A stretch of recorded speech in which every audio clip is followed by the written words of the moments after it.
We are absolutely delighted to be home. It's a very emotional return home to Australia. It was a very long journey home to Australia. It started 2 days ago. Julian was released from bail in the UK early on Monday morning UK time. We had to spend 12 hours in Stansted Airport before we boarded a flight to Bangkok. Another 8 or 9 hours in Bangkok before we flew to Saipan, where Julian entered his plea. We are absolutely delighted, after a very long and complex negotiation with the US government, that we've reached this plea deal that enabled him to come home to Australia as a free man. The agreement is that he will spend no more time in prison. The terms of the plea deal are, unfortunately, that he, in order to achieve his freedom and to leave the high security prison in Belmarsh, he had to choose to plead guilty to conspiracy to commit espionage for publishing evidence of US war crimes, human rights abuse. Bit of shush, mate. Guys, it's really hard to do this when there's so much noise going on in the background.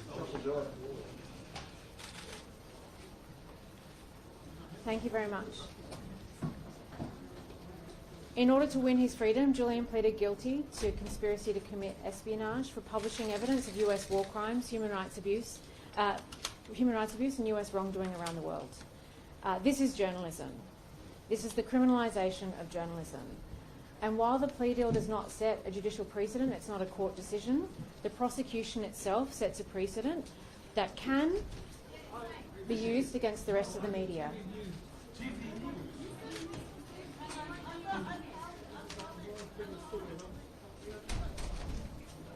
It's important that journalists all around the world understand the dangerous precedent that this prosecution has set. An award-winning Australian journalist who's been nominated for the Nobel Peace Prize for these publications has spent more than 5 years in a high-security prison because of this extradition request from the United States.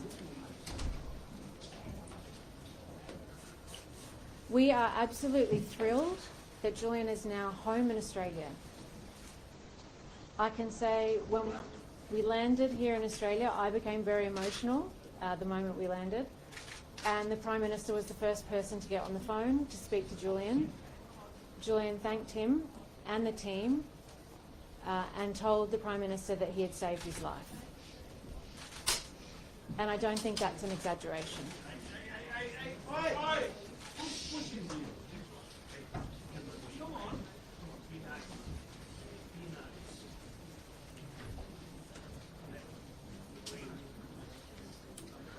I want to take this opportunity to thank the Prime Minister Albanese, for his principled leadership, the statesmanship and diplomacy that he showed in leading the effort to bring Julian home to Australia.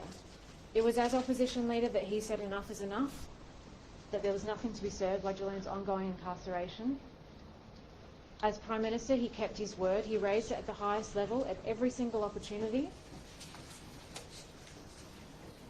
He has continued to ask the US to bring this to an end, and his efforts completely changed the situation for Julian and enabled our negotiations with the US government that allowed us to reach this outcome. I also want to thank our ambassador to the US, Kevin Rudd, our former Prime Minister, whose relentless efforts in Washington, working together closely with us, with myself and my co-counsel Barry Pollock, completely changed our relationship with the US and completely changed the negotiations. Without his efforts and his adept diplomacy, we would not be in the position we are today, and Julian would not be home. I also want to thank Stephen Smith, our High Commissioner in London, who worked tirelessly, and the team at DFAT, the consular staff who really facilitated our trip home and were incredibly kind to Julian along the way. This is a huge win for Australia and for Australian democracy. This is a huge win for free speech. This is a huge win for Australia that our Prime Minister stood up to our ally, the United States, and demanded the return of an Australian citizen. And that Julian came home today is the product of 14 long years of legal battles, political advocacy, and ongoing campaigning not just by us, but by so many people in this community. A global movement was created around Julian and the need to protect free speech, and it's that global movement that has led to his release today. I really want to thank everyone who has joined us in this fight, who have supported us along the way, because without that support and the campaigning that's been done, we just wouldn't be in this position. Julian is incredibly grateful for the support that he's had from the Australian government and from the public here in Australia, and we're delighted that he's home. He's finally home. I'm going to invite we might take questions. I might just at the end, if that's okay, but I'd like to invite my US co-counsel Barry Pollock to come and address you about the plea deal. Good evening. Earlier today in a courthouse in Saipan, we had a hearing that brought to a close a prosecution that never should have been brought. Julian Assange has, for so many years, sacrificed for freedom of speech and freedom of the press. He's sacrificed his own freedom. And finally, today, that tragic situation ended, and we are all grateful that Julian is back home in Australia where he belongs, back with Stella, back with his children, reunited with his father. It is unprecedented in the United States to use the Espionage Act to criminally prosecute a journalist or a publisher. It's in the more than 100-year history of that law, it has never been used in this fashion. It is certainly our hope that it will never again be used in this fashion. Julian spent years in Belmarsh. No one should spend a day in prison for giving the public newsworthy and important information. In this case, information that the United States government had committed war crimes, that there were civilian casualties exponentially greater than the United States government had admitted in Iraq and Afghanistan. It was definitely in the public's interest to have this information, and Julian provided it to the public. He performed a tremendous public service, not a crime. The problem with the Espionage Act is there is no First Amendment defense in the Espionage Act. It does, by its terms, not matter the reason why you publish. The U.S. for years, the U.S. government has claimed that these publications did great harm. Today in court, the United States government admitted that there is not a single person anywhere that they can produce that was actually harmed by these publications. Hopefully this is the end, not just of the case against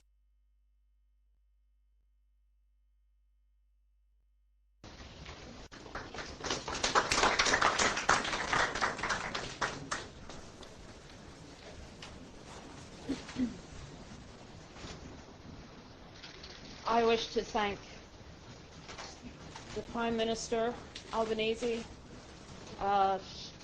the officials who have been working in DFAT on securing Julian's release. I'd also like to thank the Australian people who have made this possible, because without their support, there would not be the political space to be able to achieve Julian's freedom. And that support is across the board. I thank the opposition for also supporting Julian's release. It took all of them. It took millions of people. It took people working behind the scenes, people protesting on the streets for days and weeks and months and years.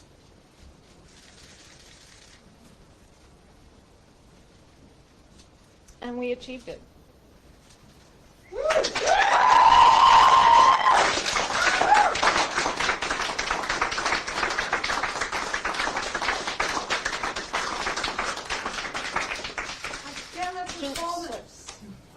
Julian wanted me to sincerely thank everyone. He wanted to be here. But you have to understand what he's been through. He needs time. He needs to recuperate. And this is a process. I ask you, please, to give us space, to give us privacy, to find our place, to let our family be a family before he can speak again at a time of his choosing.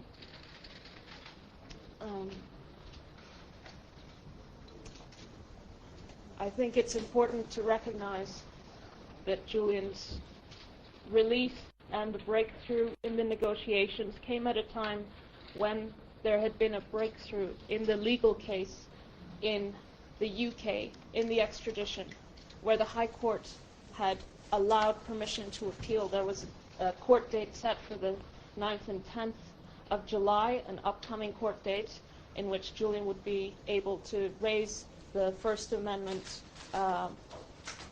argument at the High Court. And it is in this context that things finally started to move. I think it revealed how uncomfortable the United States government is in fact of having these arguments aired, because this case, the fact is that this case is an attack on journalism, it's an attack on the public's right to know, and it should never have been brought. Julian should never have spent a single day in prison. But today we celebrate, because today Julian is free.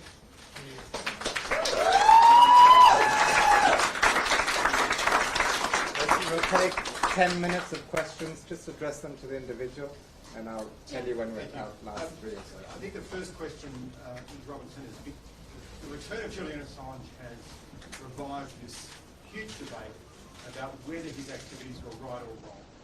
And we've seen political figures in the US and in Australia here say that he's no hero, that his disclosures put lives at risk.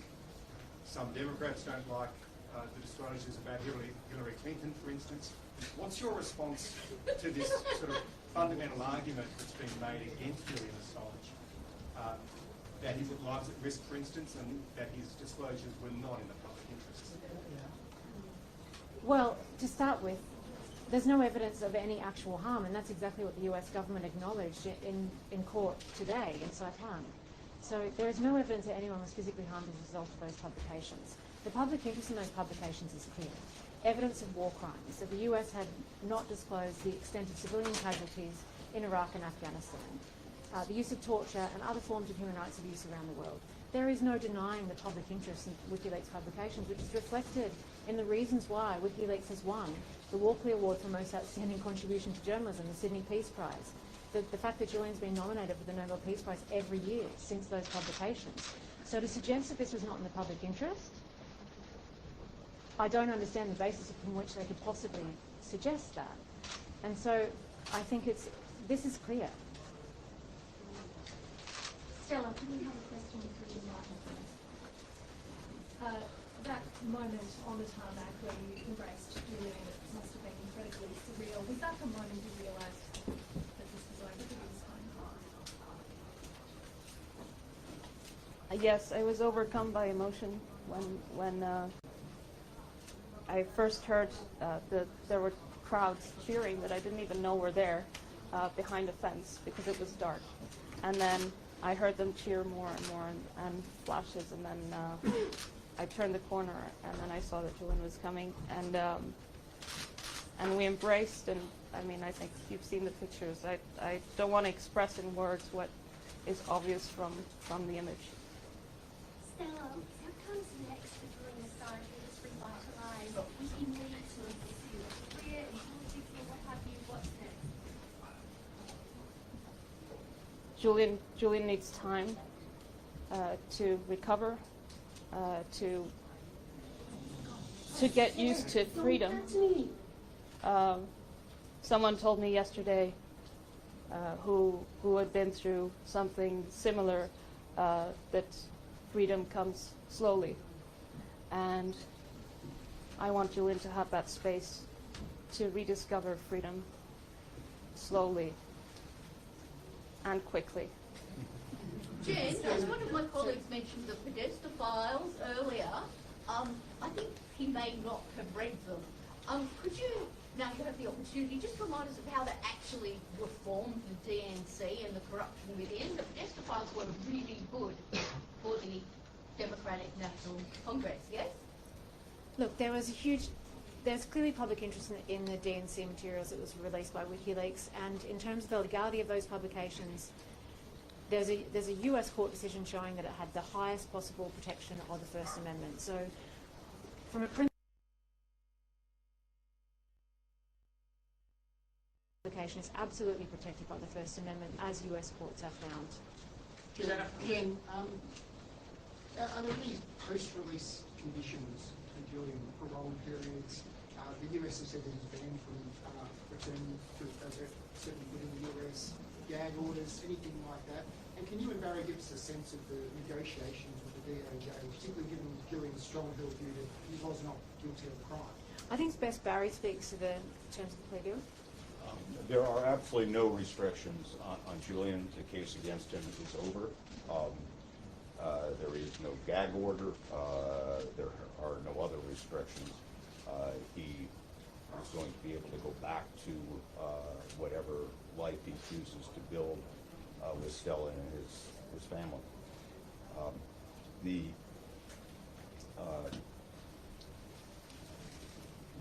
negotiations were a protracted process that went on for several months, sort of in fits and starts. We were not close to any sort of a resolution until a few weeks ago, when the Department of Justice re-engaged, and there have been very intense negotiations over the last few weeks. One thing we were very clear about was that any resolution would have to end this matter, and that Julian would be free, that he was not going to do additional time in prison, he was not going to do time under supervision, he was not going to do time under a gag order. So that was one absolute requirement. Another significant point of negotiation was where the plea would be taken. Julian did not want to come to the United States in any form. Ultimately, obviously, we negotiated Saipan under conditions where he would be released in the UK. He would come to Saipan not as a prisoner of the United States or of the United Kingdom, and that we would come in and leave on the same day, which is exactly what happened. And other provisions of the plea that were very significant. The United States agreed that they are not going to bring any other charges against Julian for any conduct, any publications, any news gathering, anything at all that occurred prior to the time of the plea. So even if he had prevailed in the extradition proceeding, that would have just resolved this case. This resolves any possible case that the United States could bring against Julian for any subject matter. So that was obviously very significant to us. Thank you. Jen and also Stella, you called yesterday your hopes for a pardon to be granted to Julian. How do you see that playing out? Would you like the Australian government to support that call? What can be possibly done to actually achieve that outcome?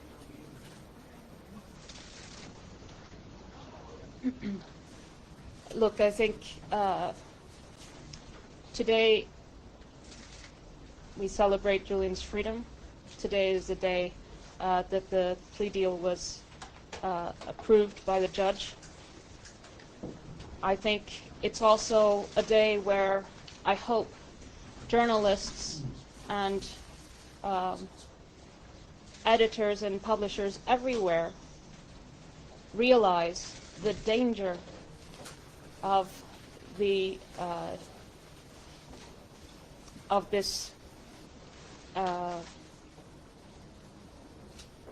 U.S. case against Julian that criminalizes, that has secured a conviction for news gathering and publishing information that was in the public interest, that was true, that the public deserved to know. And that precedent now can and will be used in the future against the rest of the press. So it is in the interest of all of the press to seek for this current state of affairs to change through reform of the Espionage Act, through increased press protections, and yes, eventually, when the time comes, not today, a pardon. Can I ask, how hopeful and how confident are you that your husband will be pardoned? And what do you think has been at the absolute core of the shift in stance here that's enabled these witnesses? I think freedom of the press is in a very dangerous place. It's not evident that it will move towards more protections, but rather less. There needs to be a conscious and joint effort to push back, and that pushback should have resulted in the dropping of the case against Julian. Unfortunately, that didn't happen. That would have been the only good outcome for the press in general if the U.S. government had abandoned this case entirely. Now you have